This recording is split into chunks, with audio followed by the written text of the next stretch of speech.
जय हिंद। नमस्कार दोस्तों, मैं आभास कुमार स्वागत करता हूं आप लोगों का यूपी जीके के प्रैक्टिस सेट नंबर 11 में, जो कि यूपी होमगार्ड कांस्टेबल दरोगा। और अभी कल कट ऑफ जारी हुआ है लेखपाल का। तो जो लोग शॉर्ट लिस्ट हुए हैं लेखपाल के लिए, उनको बहुत बहुत बधाई एवं शुभकामनाएं। और मैं आशा करता हूं आप लोग उसकी तैयारी में लग गए होंगे। और उसमें भी यूपी जीके के मेरे ख्याल से कि 20 क्वेश्चन आएंगे। और यूपी जी के बहुत ही अच्छे से मैं क्लास ले रहा हूँ, आप लोग भी इस क्लास को ज्वाइन करें। तो आइए देखते हैं कि पहला क्वेश्चन कौन सा है। क्वेश्चन है कि उत्तर प्रदेश का कौन सा जिला बांसुरी उद्योग के लिए प्रसिद्ध है। तो देखिए, बांसुरी उद्योग के लिए जो प्रसिद्ध है वो हमारा पीलीभीत है। और वही फिर से बताऊंगा मैं कि ओडीओपी मतलब कि वन डिस्ट्रिक्ट वन प्रोडक्ट, मतलब कि एक जनपद और एक उत्पाद, जो योजना शुरू की हुई थी यूपी सरकार ने, तो उसमें बांसुरी को ही रखा गया है। बांसुरी को, यहाँ का बांसुरी को ही रखा गया है ओडीओपी में। और यहीं देखिए पीलीभीत में ही हमारा टाइगर रिजर्व है। Pilibhit tiger reserve reserve Pilibhit tiger reserve यहीं पे है। इसी पीलीभीत टाइगर रिजर्व को T2, मतलब T2 का मतलब है कि टाइगर दोगुने करने का पुरस्कार, T2 पुरस्कार इसको मिल चुका है। टाइगर दोगुने करने का इसको पुरस्कार मिल चुका है। और देखिए यही जो पीलीभीत में ही एक चूका बीच है। हालांकि बीच जो होता है वो जहाँ समुद्र होता है वहाँ पे बीच होता है, लेकिन यहाँ पे हमारे यूपी का मशहूर एक चूका बीच है। तो चूका बीच जो है वो शारदा शारदा सागर बांध के किनारे है, ठीक है। और वहीं आप लोग जाके देख सकते हैं, बहुत ही अच्छा बीच है। और आइए देखते हैं कि क्वेश्चन नंबर 2 क्या है। तो गोकुल पुरस्कार योजना उत्तर प्रदेश के किस क्षेत्र से संबंधित है। तो गोकुल पुरस्कार जो योजना है ये दुग्ध उत्पादन से संबंधित है, क्योंकि पशुपालकों को स्वदेशी स्वदेशी गाय के लिए, अब देखिए आजकल जो अमेरिकन गाय पाल रहे हैं या दूसरी किसी भी नस्ल की गाय पाल रहे हैं उनके लिए नहीं है। स्वदेशी गायों को जो पालने के लिए प्रोत्साहित करने के लिए ये जो पुरस्कार गोकुल पुरस्कार जो दिया जाता है वो इसलिए दिया जाता है। अच्छा, इसमें जो राशि है इसमें जो राशि दी जाती है वो 51,000 से 2 लाख तक इसमें राशि जाती है, ठीक है। तो ये पुरस्कार इसीलिए मिलता है कि आप लोग जो स्वदेशी नस्ल की जो गाय हैं उनको पालने के लिए, उनके दुग्ध उत्पादन करने के लिए हमारे किसान भाइयों को जो ये पुरस्कार दिया जाता है। तो आइए तीसरे नंबर का क्वेश्चन देखते हैं कि मित्र पुलिस का नारा उत्तर प्रदेश के किस विभाग द्वारा दिया गया है। तो देखिए मित्र पुलिस ही लिखा है, तो ये यूपी पुलिस विभाग द्वारा दिया गया है। तो यूपी पुलिस क्या है कि इसमें मित्र पुलिस का मतलब है कि देखिए हम लोग जब कोई भी दिक्कत होती है, कोई भी लड़ाई झगड़ा हो जाता है, कोई भी समस्या हो जाती है, हम लोग पुलिस से बात करने में डरते हैं। हर इंसान, आप लोग देखे होंगे कि आदमी पुलिस से बात करने में या पुलिस से शिकायत करने में या पुलिस से अपनी चीज़ें बताने में डरता है। उसके साथ कोई भी दिक्कत हो जाती है, कोई भी उसके साथ फ्रॉड हो जाता है, वो पुलिस को नहीं बता पाता है। तो इसमें मित्र पुलिस का मतलब है कि पुलिस आपसे अच्छे से मित्र भाव से बात करेगी और आप लोग अपनी समस्या भी बताएंगे और वो लोग आपसे उसी तरीके से बात करके जो समस्या होगी उसको दूर करेंगे। तो इसमें क्या है कि पुलिस और जनता के बीच की जो दूरी है, पुलिस पुलिस व जनता के बीच की दूरी कम करना, जो इसका मेन उद्देश्य है वो ये है, ठीक है। आइए देखते हैं 4 नंबर क्वेश्चन। उत्तर प्रदेश का कौन सा जिला प्लास्टिक कचरे से सड़क बनाने वाला पहला जिला बन गया है। तो ये देखो पहला जिला जो बन गया है वो नोएडा बन गया है। तो नोएडा में भी नोएडा में जो लोग नोएडा में रहते होंगे तो उनको मैं बता देना चाहता हूँ कि स्थान जो है नोएडा में सेक्टर 129 सेक्टर 129 में ये बनी है। तो ये काहे की बनी है, ये कोल तार व वेस्ट प्लास्टिक के जो टुकड़े हैं उनको मिला करके ये रोड बनाई गई है। और देखिए ये वहाँ पे बन चुकी है उसके बाद, क्योंकि ये रोड बहुत ही अच्छी होती है, अच्छी क्वालिटी की होती है, तो इसको बरेली और लखनऊ ऐसे शहरों में भी इसको जो बनाने के लिए आगे मंजूरी मिलने वाली है, और आगे इस तरीके की रोड यूपी सरकार बनाएगी। ठीक है, आइए देखते हैं 5 number question. Uttar Pradesh film नीति 2023 के तहत फिल्म सिटी में शूटिंग करने पर कितने प्रतिशत सब्सिडी का प्रावधान है? तो देखिए इसमें जो सब्सिडी का प्रावधान है वो 50% है। अच्छा, 50% कब है? जब आप अवधि में अवधि अवधि ब्रज, बुंदेली बुंदेली व भोजपुरी भोजपुरी आप अगर इन भाषाओं में फिल्म बनाएंगे तो 50% आप लोगों को सब्सिडी मिलेगा। और 25% सब्सिडी कब मिलेगा? जब आप हिंदी, अंग्रेजी या भारत की किसी भी अन्य भाषा में अगर मूवी बनाएंगे तो उसमें आपको लोगों को 25% जो सब्सिडी मिलेगी। और देखिए मैं इसके बारे में अगली क्लास में एक प्रश्न ऐड करूंगा जिसमें कि इसकी सभी जानकारियां मैं आप लोगों को दूंगा। अभी जो इतनी जानकारी है वो आप लोग नोट कर लीजिए। उत्तर प्रदेश के किस जिले में देश की पहली पॉड टैक्सी सेवा शुरू करने की योजना को मंजूरी दी गई?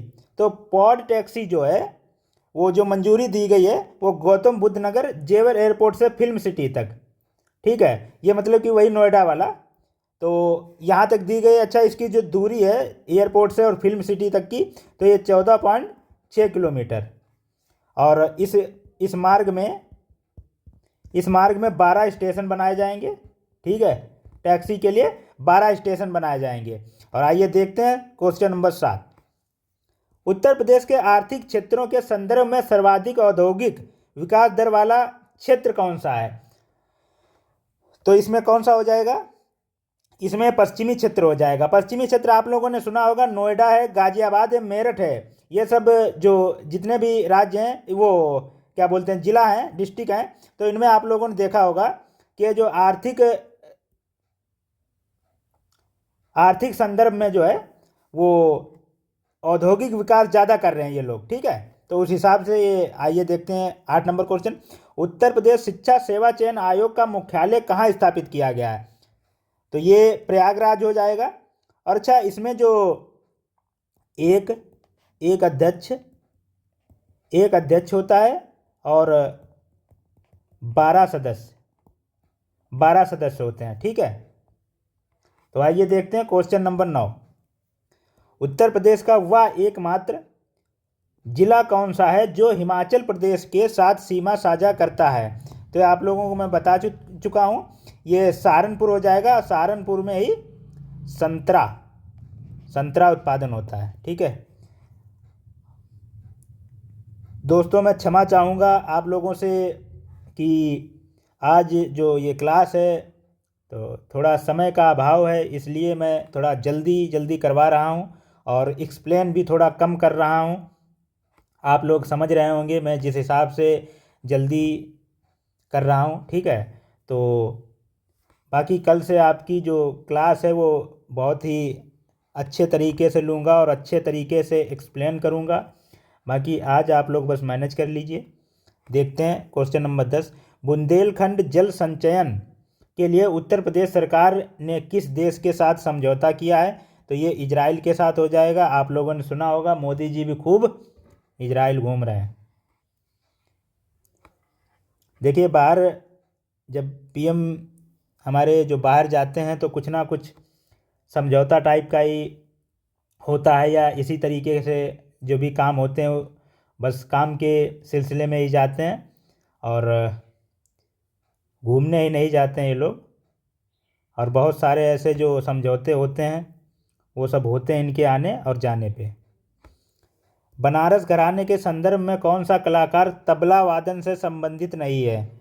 तो इसमें तबला वादन से जो संबंधित नहीं है वो पंडित रविशंकर जो संबंधित नहीं है। ठीक है, अच्छा ये फिर क्या है? ये है सितार वादक हैं। कहाँ के हैं ये? बनारस घराने से ही, बनारस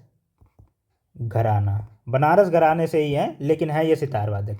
ठीक है दोस्तों, तो आइए देखते हैं क्वेश्चन नंबर 12। उत्तर प्रदेश के किस जिले में सेंट्रल मैंग्रोव रिसर्च इंस्टीट्यूट केंद्रीय आम अनुसंधान संस्थान स्थित है? तो ये हो जाएगा हमारे लखनऊ में।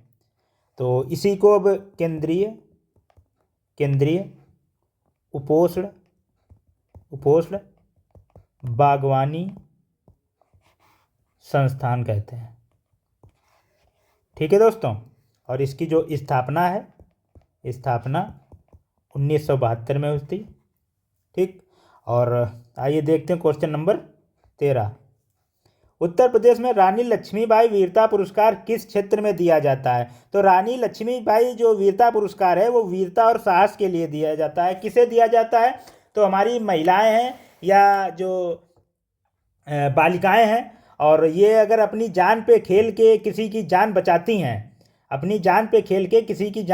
हैं, तो इन लोगों को ये वीरता पुरस्कार दिया जाता है। और इसमें जो राशि है वो घटती बढ़ती रहती है। और ठीक है, और इसको देता कौन है? तो महिला बाल विकास विभाग। ठीक है, तो आइए देखते हैं क्वेश्चन नंबर 14। 1857 के विद्रोह के दौरान उत्तर प्रदेश के बढ़ौत बागपत क्षेत्र से किसने नेतृत्व किया था? तो यहाँ से जो नेतृत्व किया था वो शामल जी ने किया था, और इनको 84 गांवों के जाट नेता कहा जाता था। 84 गांवों के ये जाट नेता थे, और ये इस विद्रोह में लड़ते हुए शहीद हुए थे। ठीक है, लड़ते हुए शहीद हुए थे। आइए देखते हैं क्वेश्चन नंबर 15। उत्तर प्रदेश के किस जिले में देश का पहला कन्या सैन्य स्कूल संविदा गुरुकुलम का उद्घाटन किया गया है? तो ये किया गया है मथुरा के वृंदावन में। ठीक है, मथुरा के वृंदावन में किया गया है। इसका उद्घाटन कब हुआ था? तो 1 जनवरी 2024।